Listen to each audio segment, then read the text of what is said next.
I have logged 411 triage calls in my career, and I have never disobeyed one until the 412th. We were 3 days into the Corvain Hold evacuation when the order came down. Corvain Hold had been a quarantine and casualty station on the edge of the Thren Cordon's collapsing line, a gray wheel of a place built to hold the overflow of a war none of us had started.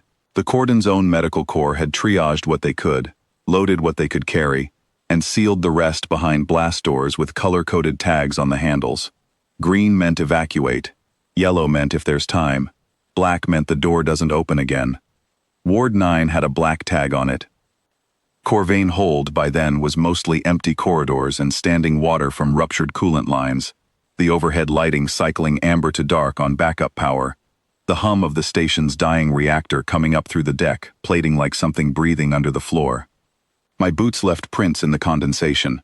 Somewhere above me, a bulkhead groaned and settled, and I stood still until it stopped, the way you learn to on a station that's telling you, plate by plate, that it doesn't intend to hold together much longer.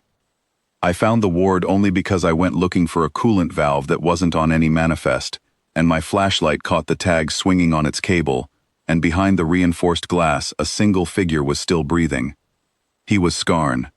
Ash pale, the way their whole cast runs pale under the war paint they stop wearing, once they're gutted enough times, with fine threads of silver under the skin at the throat and wrists that pulse faintly when they're in pain.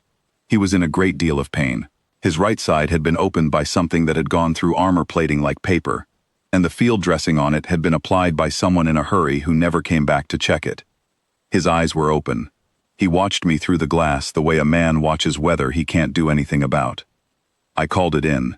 The Cordon liaison told me Ward 9's occupant had been reclassified non-viable 11 hours prior, that Corvain Hold's own surgeons had made the call before they left, that the resources to move him didn't exist, and hadn't existed since before I arrived, and that my orders were to complete the handover manifest and return to the Solace line for departure at the top of the hour.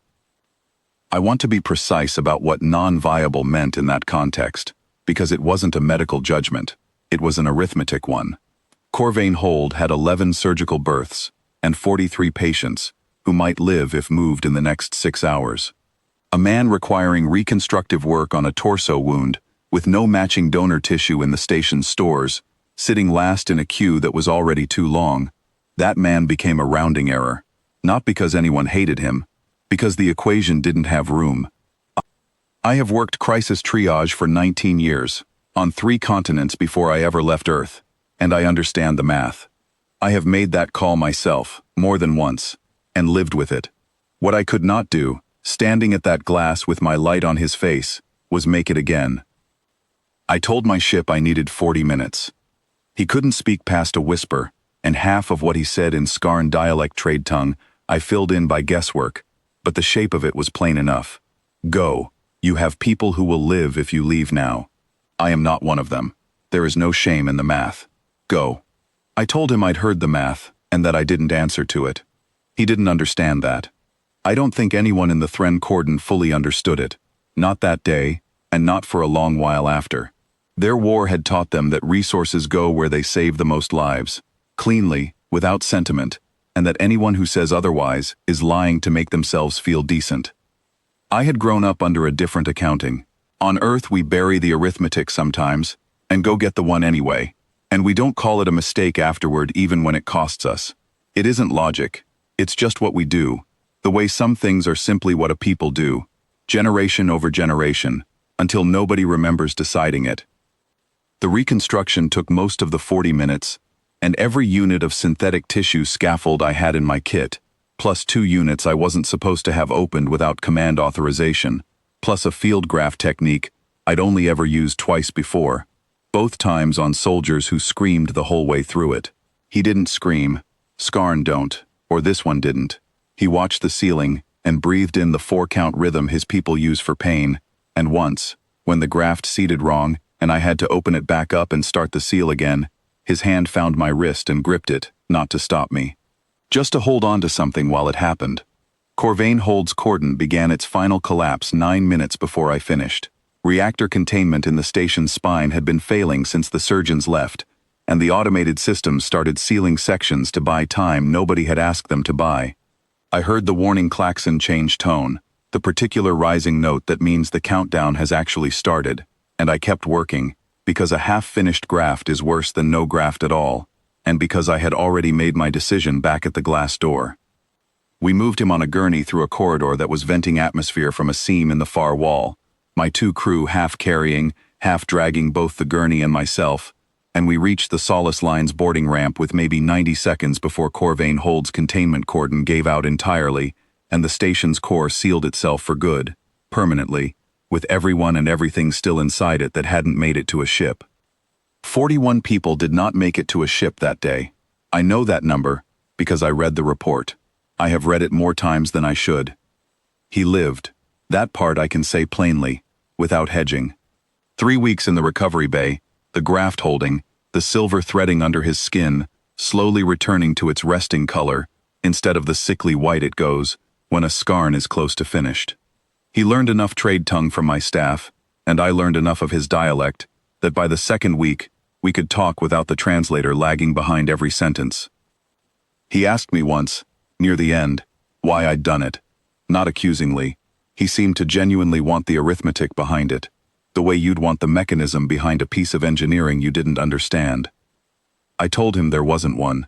That was the part he had the hardest time believing. That a species could reach out across that kind of gap, not because the numbers favored it, but because leaving him behind a black-tagged door was a thing none of us, once we knew he was breathing, were willing to be the kind of people who did. He didn't say anything to that for a long moment. Then he asked, quietly, whether every human ship carried this same math, or whether he'd simply been unlucky enough, or lucky enough, to end up behind the one that didn't count the way his own people counted. I didn't have a good answer. I still don't, not one that fits in a sentence. What I told him instead was that he'd find out, because Earth was sending more ships to more stations like Corvain Hold, and sooner or later every cordon in this war was going to have a black-tagged door with a human standing in front of it, refusing to read the number on the manifest. He was quiet a long time after that, turning the idea over the way I imagine an engineer turns over a design that shouldn't work, but keeps working anyway. Then he said, in his careful trade tongue, that his people had a word for a rescue that costs the rescuer more than it saves, and that until Corvain Hold, he had only ever heard it used as a warning against foolishness. He wanted to know what my people called it. I told him, we mostly didn't call it anything, we just did it, and argued about the paperwork afterward, and did it again the next time regardless. He's stationed on the Solace Line now, as a liaison, translating triage protocols between his people and mine, and he keeps a fragment of the old blast door tag from Ward 9 on a cord at his throat.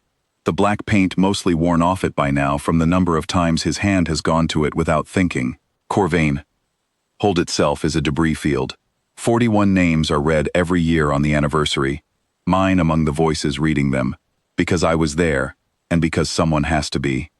I filed my incident report the way regulations require. Under outcome, I wrote one patient extracted against standing evacuation order and left it there, unembellished, because the report isn't where the truth of it lives.